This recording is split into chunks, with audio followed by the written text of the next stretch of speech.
ଜୟପୁରର ଆମ୍ବାଗୁଡ଼ା ପଞ୍ଚାୟତର ରାସ୍ତାର ଅବସ୍ଥା କହିଲେ ନ ସରେ। ଯେଉଁ ରାସ୍ତାରେ ଗାଡ଼ି ଧରିକି ଯିବାଟା ଦୂରର କଥା, ଗୋଟେ ଲୋକ ଚାଲିକି ମଧ୍ୟ ଯାଇପାରିବନି। ଏ ଆମ୍ବାଗୁଡ଼ା ହେଉଛି ସେ ଆମ୍ବାଗୁଡ଼ା ଯେଉଁଠି କୋରାପୁଟ ଜିଲ୍ଲାର ସର୍ବପୁରାତନ ଗଭର୍ଣ୍ଣମେଣ୍ଟ ଆଇଟି ଅଛି। ଗଭର୍ଣ୍ଣମେଣ୍ଟର ଗୋଟେ ନୂଆ ଫାର୍ମାସି କଲେଜଟି ଅଛି, ଗୋଟେ ପ୍ରାଇଭେଟ୍ ଫାର୍ମାସି କଲେଜଟି ଅଛି ଏବଂ ଦୁଇଟା ଡିପ୍ଲୋମା କଲେଜ ଅଛି। କିନ୍ତୁ ଏଠାର ରାସ୍ତାର ଅବସ୍ଥା କହିଲେ ନ ସରେ। ଯେତେବେଳେ ଆମର ପ୍ରତିନିଧି ଏ ରାସ୍ତା ବାବଦରେ ନେଇକି ଯାଇକି ପଞ୍ଚାୟତ ଅଫିସରଙ୍କ ସାଙ୍ଗରେ ଭେଟିଲେ, ପଞ୍ଚାୟତର ଅଫିସରଙ୍କର ପ୍ରତିକ୍ରିୟା କିଛି ଶୁଣିବା ଯୋଗ୍ୟ ଥିଲା। ଦେଖନ୍ତୁ ଆମର ପ୍ରତିନିଧି କ'ଣ କଥା ହେଉଛନ୍ତି ଆଉ ପଞ୍ଚାୟତ ଅଫିସର କ'ଣ ତାଙ୍କୁ ଉତ୍ତର ଦେଉଛନ୍ତି।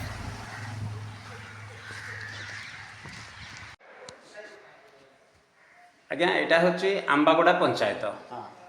ଆମ୍ବାଗୁଡ଼ା ପଞ୍ଚାୟତର ରାସ୍ତାଘାଟ ନାଳ ନର୍ଦ୍ଦମା ଦେଖିଲେ ଏଇଟା ଗୋଟେ ପଞ୍ଚାୟତ ଭଳିଆ ଲାଗୁନାହିଁ। ଏହାର କାରଣ କ'ଣ? ଏସବୁ ରୋଡ଼ ତିଆରି କାହିଁକି ହେଇପାରୁନି? ଶୁଣନ୍ତୁ, ଏଇଟା ହେଉଛି ଆମର DP colony, government quarter DP colony ବୋଲିକି ଲୋକ ଏଠି ଉପସ୍ଥାପିତ ହୋଇକି ରହିଛନ୍ତି। ସେଠି ପିଚୁ ରାସ୍ତା ଅଛି। ପିଚୁ ରାସ୍ତା ଜାଗାରେ ଆମେ ପଞ୍ଚାୟତର କୌଣସି ଏସବୁ କାମ ରଖିପାରୁନାହିଁ ପିଚୁ ରାସ୍ତାକୁ ମାଳତୀ କରିବା ପାଇଁ।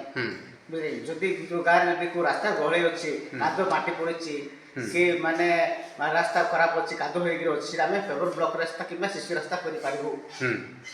ଆଚ୍ଛା, ଯେଉଁ ପଞ୍ଚାୟତ ଭିତରେ ଏଇ ଯେଉଁ କ୍ୱାର୍ଟର ବୋଲି ଅଛି ବୋଲି କହୁଛନ୍ତି ଆପଣ, ଏ ପଞ୍ଚାୟତର କ'ଣ ପଞ୍ଚାୟତରେ ବାସ କରୁଥିବା ଲୋକମାନେ ହିଁ ରହୁଛନ୍ତି ନା ବାହାରର ଲୋକ କେହି ରହୁଛନ୍ତି? ପଞ୍ଚାୟତ ବାସ କରା ଲୋକ ହିଁ ରହୁଛନ୍ତି, କିନ୍ତୁ ଏଇଟା ଗଭର୍ଣ୍ଣମେଣ୍ଟ କ୍ୱାର୍ଟର ଭଳି ମାନେ ମୁଁ ଜାଣିବାରେ ଏଇଟା ଡିପି କଲୋନୀ ଗଭର୍ଣ୍ଣମେଣ୍ଟ କ୍ୱାର୍ଟର ବୋଲି ସେ ଭିତରେ ଆଗରୁ ସେ ନବନିତା ଲୋକ ମନେ ସେଠି ମାଡ଼ି ବସିଛନ୍ତି।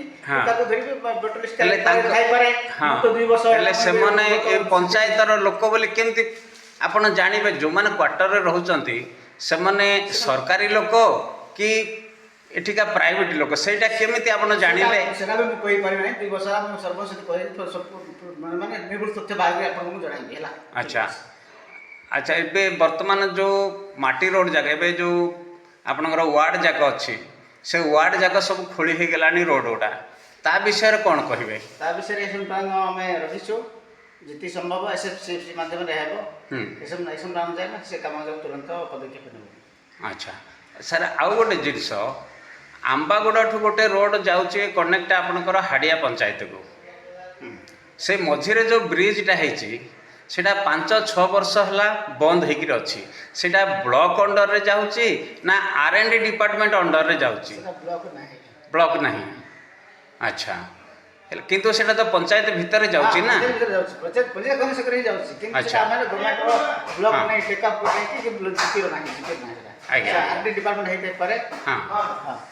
ହେଲେ ମହାଦେବ ନଗରର ରୋଡ଼ଟା କେତେ 20 ବର୍ଷ ତଳେ ହେଇଥିଲା। ବର୍ତ୍ତମାନ ପର୍ଯ୍ୟନ୍ତ ସେଇଟା ରିପେୟାର ହେଲା ନାହିଁ କି କୌଣସି ଡ୍ରେନ୍ ନାହିଁ, ପାଣିର ଯିବା ଆସିବା ସୁବିଧା ନାହିଁ। ତା ବିଷୟରେ ଆପଣ କ'ଣ କହିବେ? ଶୁଣନ୍ତୁ, ଡ୍ରେନ୍ ମରାମତି ମଝିରେ ଗୋଟେ ହେଇଥିଲା। ଡ୍ରେନ୍ ମହାନଗର ବର୍ତ୍ତମାନ ଡ୍ରେନ୍ ସେବା କରିବା ପାଇଁ ଆମେ କହିଛୁ, ବାରବାର ମୁଁ କହିଛି ତୁରନ୍ତ ଏବେ ସରକାର ନିଜର କାମ ଚାଲୁ ହେବ। କିନ୍ତୁ ପିଚୁ ରାସ୍ତା ଆମେ ଆପଣ ଏସବୁ ପ୍ଲାନ୍ କରୁଛେ ନା, ପିଚୁ ରାସ୍ତା ରିପେୟାର କରିବା ପ୍ରয়োଜନ ଆମର ନାହିଁ। ଆପଣଙ୍କର ପରିଚୟଟା ଟିକେ ଦେବେ ସାର୍? ମୁଁ ପିଓ ଆମ୍ବାଗୁଡ଼ା ଜିପି ଗ୍ରାମ ପଞ୍ଚାୟତ। ଆଜ୍ଞା, ଆପଣଙ୍କ ନାଁ କ'ଣ ସାର୍? ଅହରି ଜାନି। ଅହରି ଜାନି। ଆପଣ ଏଠିର ଏକ୍ଜିକ୍ୟୁଟିଭ୍ ଅଫିସର। କିନ୍ତୁ ଆପଣ କହିବା ଅନୁସାରେ ଏଇ ଯେଉଁ ପଞ୍ଚାୟତରେ ଲୋକମାନେ ରହୁଛନ୍ତି, ଏଇ ଯେଉଁ ରାସ୍ତାଘାଟ, ସେଇଟା ଆପଣଙ୍କ ପଞ୍ଚାୟତ ଅଣ୍ଡରରେ ଯାଉନି? ନା, ପଞ୍ଚାୟତ ଅଣ୍ଡରରେ ଯାଉଛି। ଲୋକ ରହୁଛନ୍ତି, ବୋର୍ଡ ଲିଷ୍ଟ ଅଛି, କିନ୍ତୁ ଗଭର୍ଣ୍ଣମେଣ୍ଟ କ୍ୱାର୍ଟର ସେଇଟା ମାନେ ମୁଁ ଆଗରୁ ଜାଣିନି। ମୁଁ ବି 2 ବର୍ଷ ନୂଆ 2 ବର୍ଷ ହେଲା ଏଠି ଆଗରୁ ମାନେ ମାଡ଼ି ବସନ୍ତି, ମାନେ ଏଇଟା ଗଭର୍ଣ୍ଣମେଣ୍ଟ କ୍ୱାର୍ଟର ଡିପି କଲୋନୀ ବୋଲିକିରି ଜଣାଶୁଣା। ସେ ଲୋକ ମାନେ ଆସିକି ମାଡ଼ି ବସନ୍ତି, ସେଇଟା ତାଙ୍କ ବୋର୍ଡ ଲିଷ୍ଟ। ହେଲେ ଏଇ ଭିତରେ ଯଦି ସେମାନେ ଅନ୍ତର୍ଭୁକ୍ତ ନା ଅଛନ୍ତି, କ୍ୱାର୍ଟରରେ ରହିବା ଲୋକ, କ୍ୱାର୍ଟର ଯେଉଁ ରୋଡ଼ ଗୁଡ଼ାକ ହେଇଛି ସେଇଟା ଆପଣ ତିଆରି କରିପାରିବେନି।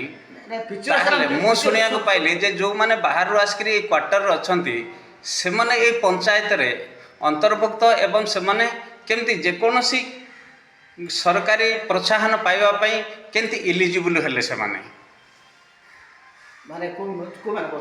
ଏଇ ଯେଉଁ ପଞ୍ଚାୟତରେ ରହୁଛନ୍ତି ଏମାନେ ତ ସବୁ ବାହାର ଲୋକ।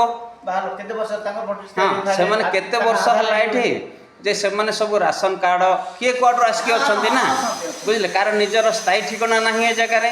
ଏଇଠି ତାଙ୍କ ଆଧାର କାର୍ଡ଼ ଅନୁସାରେ ତାଙ୍କ ପାଇଁ ଜବାବଦାର ହେଇଥାଏ। ହେଲେ ସେମାନେ ତ ଏ ପଞ୍ଚାୟତର ଲୋକ ନୁହନ୍ତି ନା, ତାଙ୍କର ନିଜର ଗାଁ ଅଛି, ହେଲେ ସେଠି ବି ସେମାନେ ଫାଇଦା ପାଉଥିବେ, ଏଇ ପଞ୍ଚାୟତରେ ବି ପାଉଥିବେ ନିଶ୍ଚୟ। ହୋଇଥାଇପାରେ, ମୁଁ ବି ସେଟା ସତ୍ୟ ହେଲେ ଆପଣ ସେ ବିଷୟରେ କୌଣସି ଇନକ୍ୱାରି କରିନାହାନ୍ତି କେବେ? ମାନେ ଆଧାର ଅନୁସାରେ ମୁଁ କରିଛି, କିନ୍ତୁ ଆଜିକାଲି ନିୟମ ଅଛି ଏଇଟା, ଗୋଟେ ଆଧାର ଗୋଟେ ଲିଙ୍କ ଅନୁସାରେ ଗୋଟେ ଯେଉଁ ରାସନ କାର୍ଡ଼ ହିଁ ପାଇପାରିବ। ସିଆଡ଼େ ପାଇପାରୁନଥିବେ, ଏଇଠି ଯଦି ପାଉଛନ୍ତି ବୋଲେ, ଯଦି ପାଇପାରୁନାହାନ୍ତି ଏଇଠି ପାଉଛନ୍ତି ବୋଲେ ସିଆଡ଼େ ପାଇପାରୁନଥିବେ, ସେଠି ପାଉଛନ୍ତି ବୋଲେ ଏଇଠି ପାଇପାରୁନଥିବେ। ଆଚ୍ଛା, ଧନ୍ୟବାଦ ସାର୍।